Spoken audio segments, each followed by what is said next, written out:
Hi, welcome to the Potterbox podcast where we discuss communication issues and ethical problems from journalism to advertising, public relations, and everything else under that sun. I am Mac Yanggat. I'm joined always by Ramon Amon, Frangong Kinko, Hello. Coral Tufo, and Rafan Lapore. How are you guys? Great. Pretty good. Great, Yeah. very good. Happy Pretty good Tuesday. day. That's Yeah. that is Happy great Tuesday. to hear. Happy Tuesday to you guys as well. Now, to begin this podcast, do you guys wear shoes? Of No. course. Joke.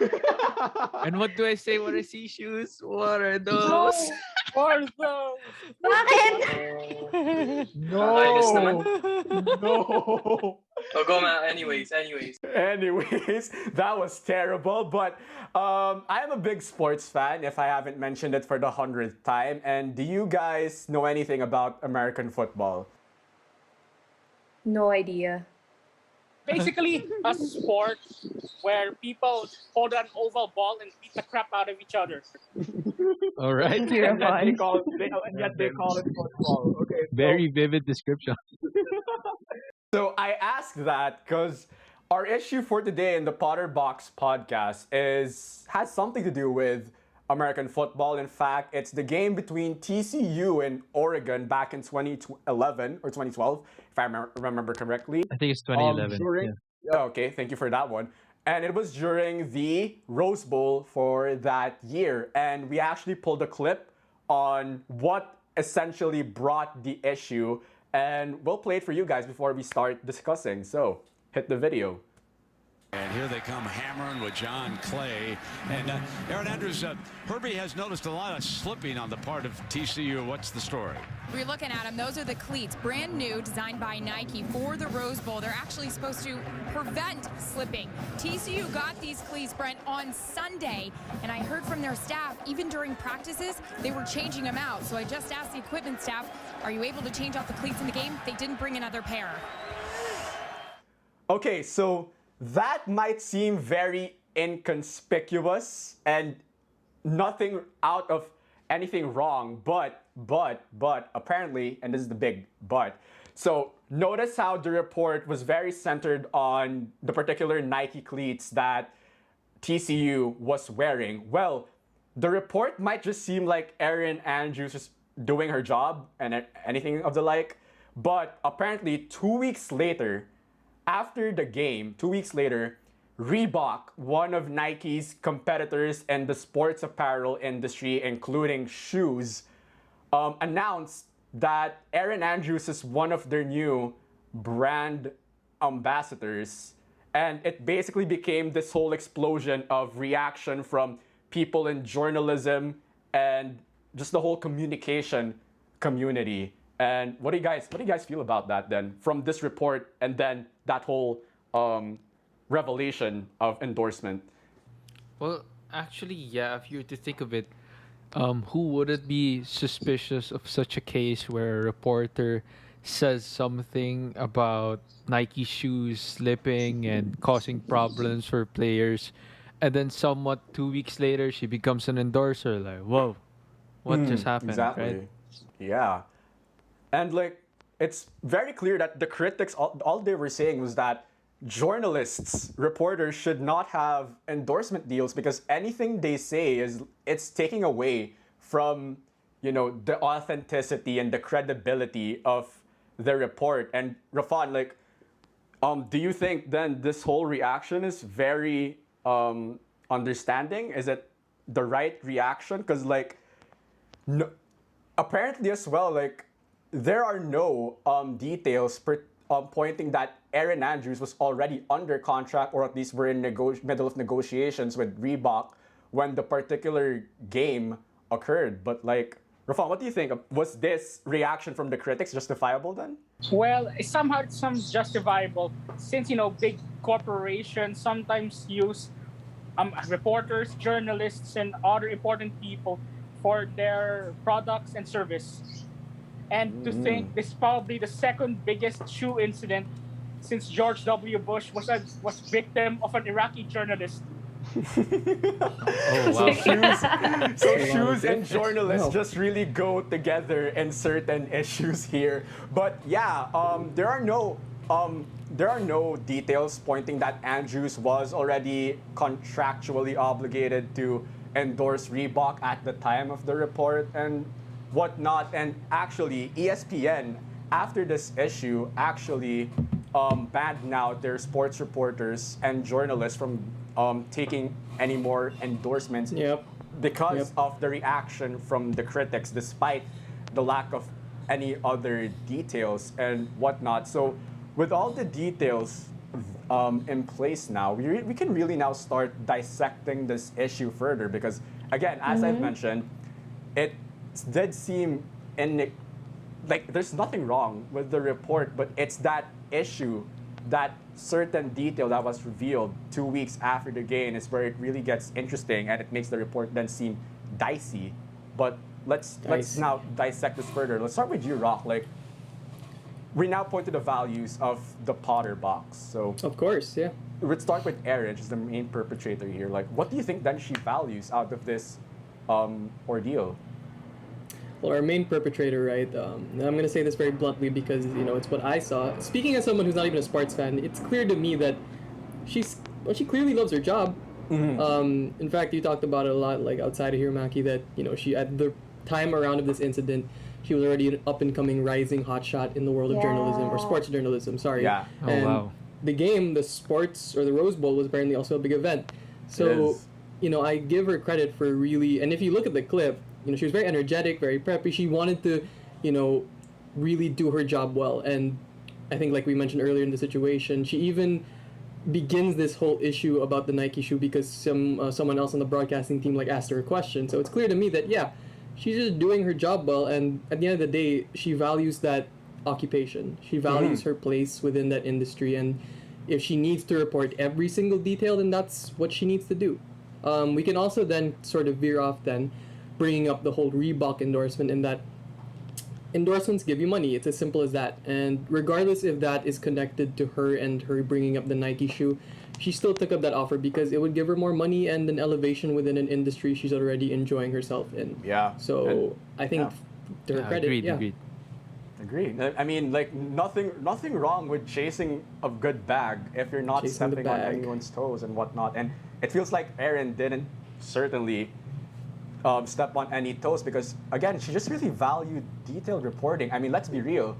That report was very thorough. She even interviewed equipment managers from TCU just to really gain some more credibility on the report she was trying to do then. But then you look at the other Of course. side with the critics and how they've reacted towards this whole ordeal. I would like to start with you then, friend. Like, Rock mentioned what Erin values out of this situation. What do you think then, like, the critics then value out of I think this? for Like, the why did they critics- react to this sort of way? For that, I could say that they really do value the integrity of sports reporting. Like, they want to know if there really was talks before the game that she was with Reebok and she had to go there and really focus on these cleats. And yeah, I think that's it basically. Very self-explanatory. They want to know the truth. Yeah. Well, truth is a very big subject on this. I mean, come on, we're dealing with communications. Truth is certainly everyone's course, yeah. goal around here. So, so we've covered Erin, we've covered the critics then, but ESPN, as we've mentioned, they banned then their reporters and their journalists from taking any more endorsements after this because again, it did spur a big reaction out of everyone. So, Rafan, like, what do you think then ESPN values out of this? Well, I think first of all, it's the value their reputation and image, since basically they're one of the main journalists for sports events. I think they value it so that their image won't be destroyed. Let's say for others networks like Fox Sports or CNN, I think they value their reputation so that they can continue being a trusted form of sports entertainment. Yeah. And Carl, actually, like, do you want to bring up anything else out of this? I mean, we've discussed all the communication entities around here in terms of their values, but what are you really getting out of this then in terms of their values? Well, basically, the whole situation and what happened was Arian Andrews wanted to be able to get more money. Well, not that it's bad in a sense, Yeah. but it's more on just kind of like uh, bearing it. Her success is basically bearing fruit. So, given that fruit, she's harvesting it. And just with that, Wow. she had a problem with certain people because they were making assumptions without any factual basis or any evidence. So, Yeah. given this, of course, with any criticisms, even if it's unfavorable for Erin Andrews, ESPN still did something. Well, of course, what brand would not act on something that's heavily criticized, right? Yeah. And True. in the end, all of the parties were somehow satisfied, but in the end, kind of like disadvantage for Erin Andrews here. But at least the problem was addressed somehow. Yeah. Yeah. Okay. So like, interesting enough. Like you brought up Aaron being sort of disadvantaged in this situation, considering the reaction that was given to her, despite the lack of other details to justify further that reaction. I think everyone would agree on that one. So, just I think to further just dissect this whole issue and the lack of any concrete details out of it. Let's move on now to the principles then in the Potterbox. So we Yes, start sir. back with Aaron. I can see. Yeah, go ahead. I can see the principles that could apply for Erin. Mm-hmm. So I think first of all, the ontology. She simply wants to do her duty as a reporter and state what's Yeah. clearly happening. So, as you can see from the video, she provided context. She didn't oversimplify. She didn't misrepresent anything. She told us that she talked to some staff and then she connected whatever happened on the field with the shoes. So, ayun, basing it on the footage alone, what she said in her report is all very neutral. And Yeah. I guess here I could segue to Aristotle's golden mean and how this principle could apply to her situation. I mean, Yeah. like I said, very neutral. She didn't bash Nike talons, but neither did she like praise it or anything. So Exactly. there's nothing extreme. She didn't do anything that would be the detriment of Nike. Yep, Yeah. she's And- doing her job. Yeah, basically. Yeah, just to neutral, summarize, right? the ontology, that was Aristotle's golden mean. Yeah. That explains what she did. Like again, like we've all been saying here this whole time, the girl just really did her job. Yeah. Right? She just really did her job. She just basically stated the facts. That's all. Mm-hmm. Nothing Yeah. more. Yeah. Yeah, so like that actually perfectly encapsulates then the guiding principles of Erin Andrews, the ontology, her duty, and Aristotle's golden mean. She didn't really favor any side at all. So with that, like, why then did the critics still pretty much react in that sort of way, despite the lack of other details? Like, Rock, you want to start on this one? Like, Oh, yeah, no. Why I can still the dig a little critics bit. reacting this way? Like, go ahead. I can take it this far. I mean, at the end of the day, it's important that we all have to say that in this case particularly, there really isn't any good fact to support a conclusion against Aaron. I mean, that's part of the whole basis of why that makes this case so interesting. But we have to look again at why the critics, did what they did.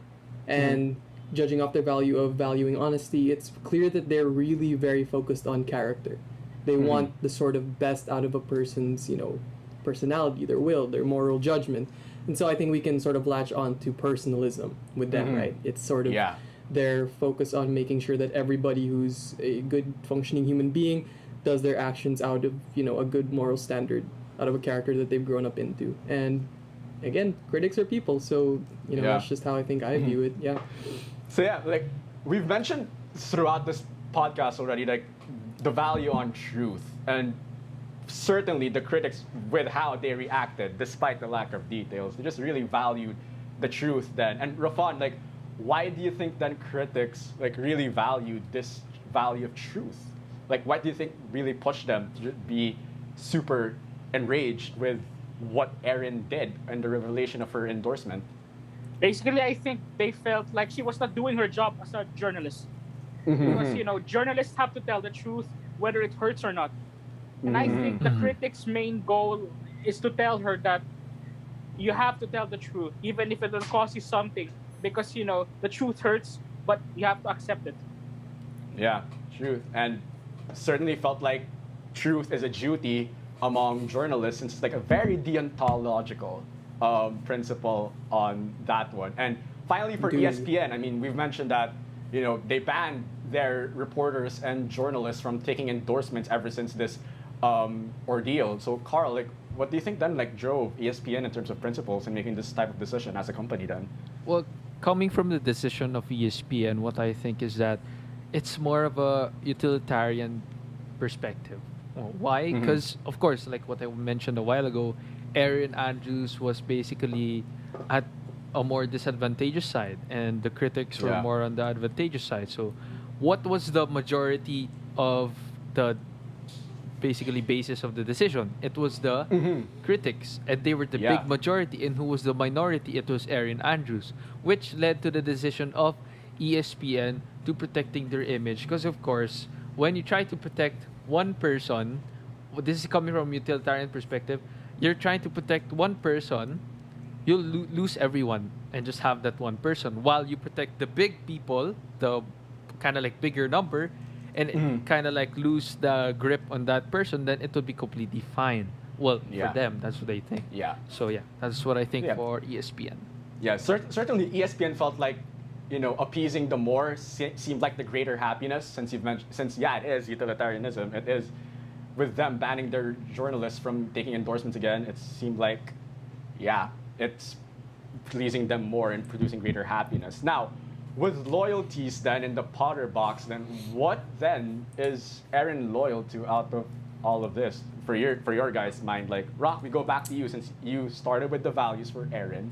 So what then is she loyal to here out of all of this? Well, again, I'm going to sound like a big Aaron Andrews head, but I'm just defensive of people that do their job well, and it's clear she did her job well. So she's just loyal to herself. She's loyal to the advancement in her own career, her occupation, and I think it's really nothing more than that. There's no sort of Yes. controversy or anything you can attach. So Uh-huh. Yeah. And there is nothing wrong with that, as I said, as long as you're not stepping on other people's toes. Now to the other communicative entity, to ESPN, them banning journalists from taking endorsements and how they've handled this whole situation. Rafan, then, who do you think they were loyal to in this whole situation?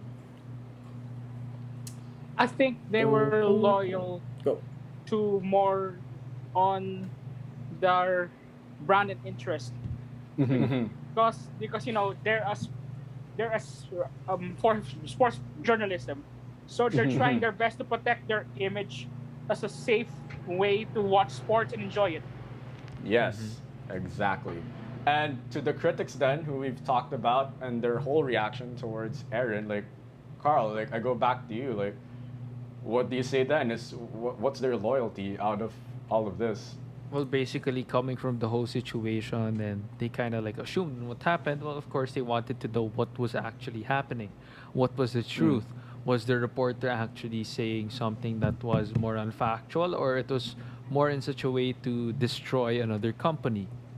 But in a sense, going back to what we said, we didn't conclude to the point that Erin Andrews was trying to destroy Nike. It was more on she's just trying to state the facts, which Yes. should, yeah, kind of like basically it, I guess. Yeah. Yeah. So, like, Fran, like, you want to add anything out of all of this with the loyalties of any of the other communicative entities? Yeah. For the critics, I guess, like, they're loyal to the truth, proper journalism. And I guess that's why they're comparing it to, like, other branches of journalism, like politics, like what they mentioned in the article, right? But the thing is, the ramifications of, like, biased reporting in a political context is way heavier and has a more, like, permanent consequence to our society compared to sports. And so I guess, like, as an attempt to magnify the situation of Erin Andrews, like, accepting these endorsements, they bring up these differences in journalism. But at the end of the day, if you think about it, sports journalism isn't that life-threatening. Interesting you brought that up. So then, we go to our final decisions here. So I think it's pretty clear now from our whole discussion that Erin didn't do anything unethical with No. her report. I mean, as we've mentioned, and as the details show, there was nothing very bashful. There was nothing very biased about her report. And again, the lack of details about the timeline of her relationship with Reebok is very inconclusive and lacks pretty much Yeah. any more details. But Yeah. to the question then, do you guys agree then with ESPN banning their reporters and journalists from taking endorsements from that time on? Like, what do you guys think of that? Like, do you agree with it? And Well, it's disagree with it? basically just to avoid such situations to happen again. And, Yeah. you know, coming were from a being big precautionary. network, yeah, Mhm. coming from a big Yeah. network, they don't want to draw some flack again from, you know, the people, and which could cause some sort of problems for them as well. Yeah. I guess not Yeah. not to sound like an ESPN fanboy here, but I guess it's just them really protecting, or you know, if you don't want to be super cynical about it, it's just them protecting authenticity of reporting in whatever field, and I guess they were just really applying that to the sports industry and whatnot. How about you, Rocklick? What else can you take out of all of this in our final stance as we wrap guess things just up with this? I guess issue? just the bookend. Yeah, I guess just the bookend this whole sort of, examination into a sports topic, which is fun.